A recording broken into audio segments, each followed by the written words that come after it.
Buenos días, amigos y hermanos, que Dios les bendiga. Estamos al día martes 18 de agosto del año 2020 y a los 156 días de cuarentena por el COVID-19 en algunas regiones del Perú.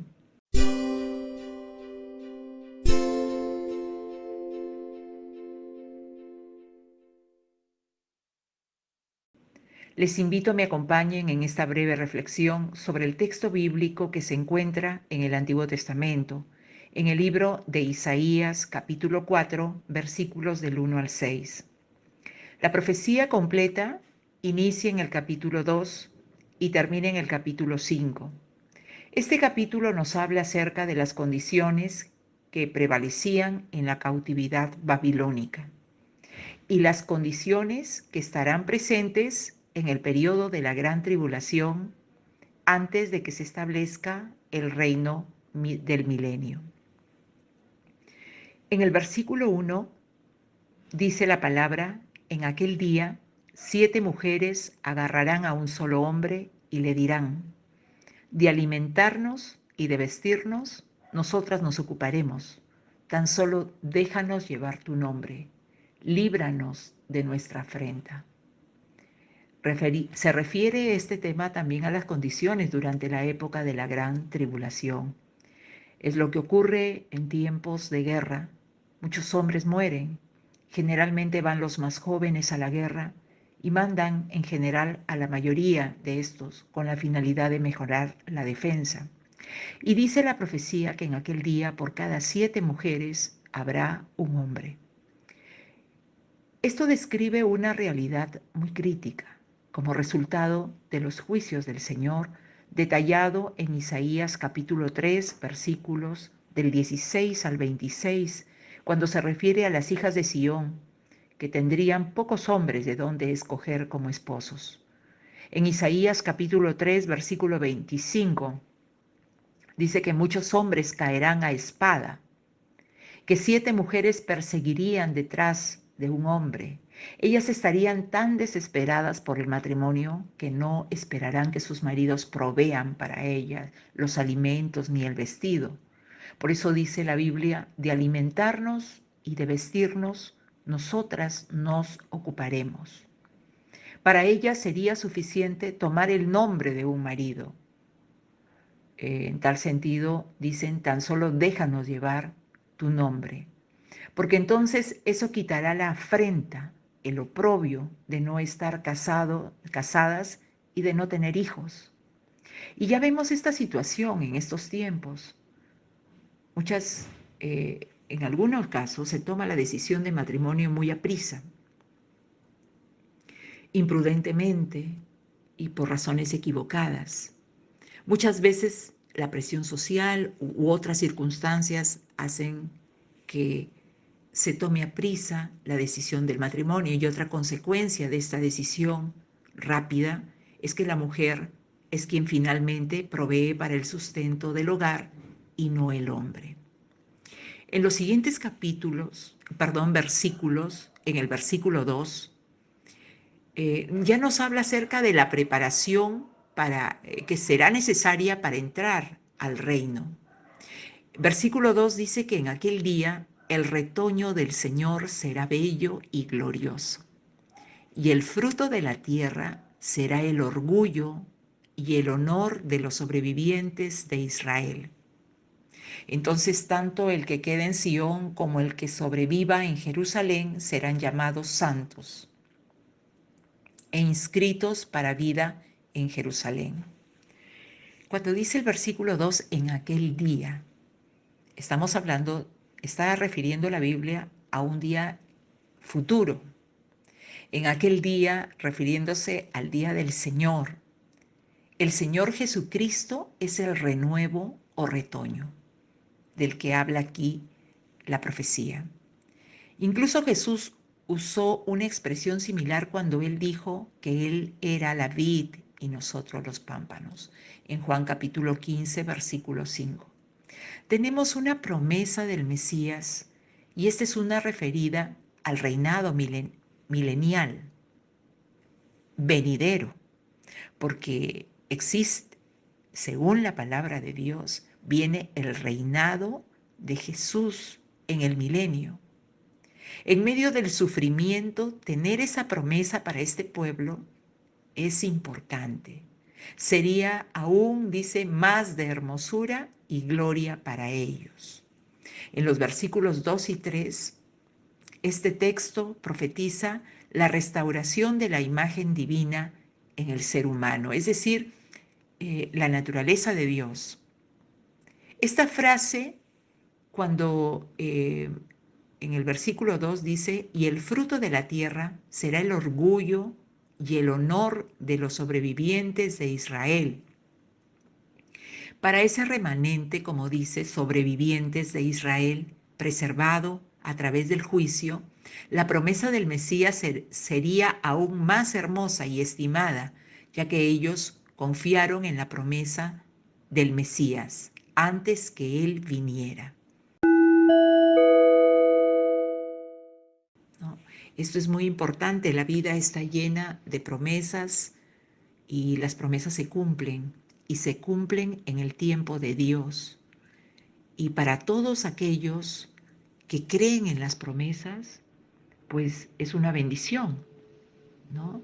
Y entonces, aún para esas personas que confían y que confiaron en la promesa, por ejemplo, de la venida del Mesías, de nuestro Señor Jesucristo, entonces fue una bendición, ¿no? Tener una promesa es tener una esperanza, ¿no? Y quien vive, digamos, esperando ese cumplimiento, cuando la ve realizada, pues eso es glorioso, ¿no? Y también tener una esperanza, tener una promesa, es algo que ayuda mucho en tiempos difíciles, en tiempos de prueba, en tiempos, por ejemplo, para esta nación, de juicio. En el versículo 3 dice, entonces tanto el que quede en Sión como el que sobreviva en Jerusalén serán llamados santos e inscritos para vida en Jerusalén. En este versículo hay un elemento que resalta. Se llama santidad, la santidad. La santidad nos lleva a una palabra que constituye un atributo de Dios, del Dios omnipotente, del Dios de la Biblia, del Dios todopoderoso.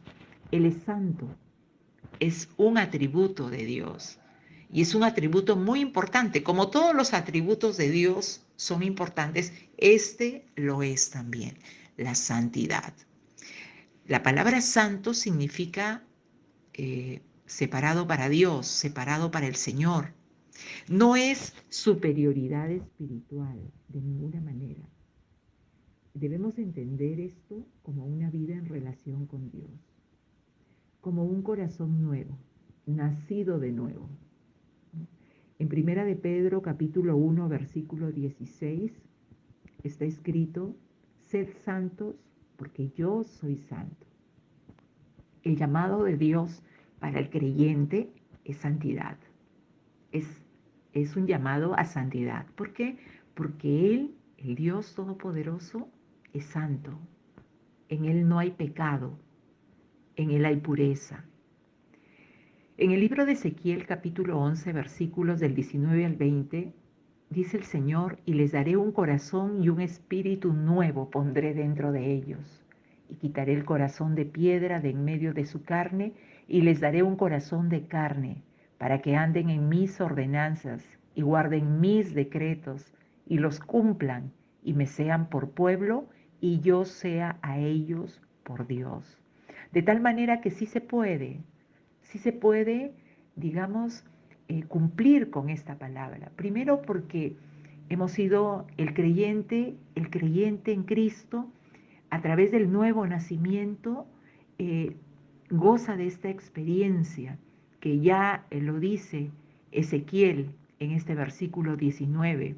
Por el nuevo nacimiento el hombre recibe, como dice acá, les daré un corazón y un espíritu nuevo pondré dentro de ellos y quitaré el corazón de piedra de en medio de su carne y les daré un corazón de carne. Quiere decir que existe, a través del nuevo nacimiento se opera un milagro en la vida de la persona, ¿no? Porque el Señor hace un cambio. y nos da un corazón nuevo y un espíritu nuevo. Y quitará el corazón de piedra de en medio de su carne, a fin de que anden en mis ordenanzas y guarden mis decretos y los cumplan, y me sean por pueblo y yo sea a ellos por Dios. De tal forma que a través de este milagro que opera en la vida del hombre, de la mujer, cuando se entrega a Jesucristo, cuando cree en Jesucristo, entonces es posible y se genera un cambio de actitud, de tal manera que se puede cumplir con lo que el Señor ha establecido en su palabra. En el versículo 4, con espíritu de juicio y espíritu abrasador el Señor lavará la inmundicia de las hijas de Sión y limpiará la sangre que haya en Jerusalén. Qué importante esto. De alguna forma nosotros en el capítulo de Isaías, capítulo 3, versículo 16, ya lo referimos el día de ayer, que las hijas de Sión son tan orgullosas que caminan con el cuello estirado, con ojos seductores y pasitos cortos haciendo sonar los adornos de sus pies. Vemos que esta es una situación también que Dios quiere renovar, porque nos habla todo ese juicio de algo que va a ser el Señor en la vida del creyente, ¿no? Que es lavar, limpieza. Eso es lo que el Señor quiere. ¿Y de qué quiere limpiarnos? Del pecado. En Romanos capítulo 6, versículo 23 dice, porque la paga del pecado es muerte, mas la dádiva de Dios es vida eterna en Cristo Jesús. De tal manera que cuando en este versículo 4 del capítulo 4 de Isaías nos habla, el Señor lavará, está haciendo énfasis en, digamos, una purificación, una limpieza que es necesaria, ¿no? Porque hay que prepararse. El creyente debe prepararse para aquel día. Se necesita una preparación. Y en esta preparación, ya la palabra en esta mañana, en este capítulo que estamos meditando, nos, nos invita a a lavarnos de toda clase y del pecado, de todo pecado, ¿no? El libro de Santiago, capítulo 1, versículo 15, dice, después cuando la pasión ha concebido, da a luz el pecado, y cuando el pecado es consumado, engendra la muerte. El deseo de Dios es que el hombre se prepare para el día de Cristo, que el creyente esté preparado, ¿no? En este versículo nos lleva a formularnos la siguiente pregunta: ¿nos encontramos preparados? ¿Estamos limpios para el momento de nuestra partida de la tierra? Pues aquí la palabra nos invita a esa preparación, a esa limpieza. La preparación aquí está dada en el hecho de poder limpiarnos de todo pecado. En el versículo 5 dice, entonces el Señor creará una nube de humo durante el día y un resplandor de fuego llameante durante la noche sobre el monte de Sión y sobre los que allí se reúnen. Por sobre toda la gloria habrá un toldo. Hace referencia al Éxodo, este versículo, específicamente a la presencia de Dios, tan evidente, tan real, en una columna de nube en el día y en una columna de fuego por la noche. Y esto lo vemos en el libro de Éxodo capítulo 13. De esta manera, en estos versículos 5 y 6 del capítulo 4, nos está hablando la palabra de cómo en el tiempo de la peregrinación de Israel por el desierto fue tan evidente la protección, la guía y la gloria de Dios. Eso cuando leemos la Biblia, realmente nos queda claro de esa protección tan grande, tan manifiesta, tan soberana que realmente disfrutó Israel por parte de Dios, ¿no? En su travesía por el desierto. En el versículo 6 de este capítulo 4 dice que servirá de cobertizo para dar sombra contra el calor del día y de refugio y protección contra la lluvia y la tormenta. La nación de Israel en aquel día, en el día del Señor, tendrá seguridad. Hoy no tiene paz, pero aquel día esa nación tendrá paz. Dios lo ha prometido. La paz para el cristiano llega a partir de la gracia. Dice la Biblia, querido amigo y hermano, que la gracia y la verdad vinieron a través de nuestro Señor Jesucristo, en el Evangelio de Juan. Y este es el tiempo de gracia, este es el tiempo de misericordia. El Isaías capítulo 4 corresponde al Antiguo Testamento y estamos revisando y meditando este libro, ¿no? En el cual encontramos mucha verdad y mucha bendición de parte de Dios.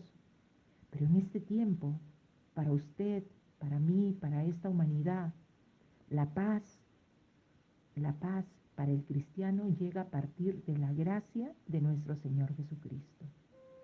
¿Estamos preparados para el gran día? ¿Nos estamos preparando para el gran día? Ninguno por sí mismo está preparado. Y solamente por Jesucristo el Señor podemos estar listos. Es decir, si hemos entregado nuestra vida a Jesucristo, si hemos creído en la obra de Jesús en la cruz del Calvario a favor de nuestros pecados, entonces podemos estar preparados, podemos iniciar esta preparación, digamos, podemos iniciar esta preparación, esta limpieza de la cual nos habla este capítulo, el poder estar preparados para aquel gran día. Amén. Entonces, que Dios les bendiga. Tenemos en Jesucristo la salvación y el perdón de pecados para cada uno de nosotros. Solamente tenemos que creer en Él y recibirle en nuestro corazón como nuestro Señor y Salvador. Que Dios les bendiga y que tengan un lindo día.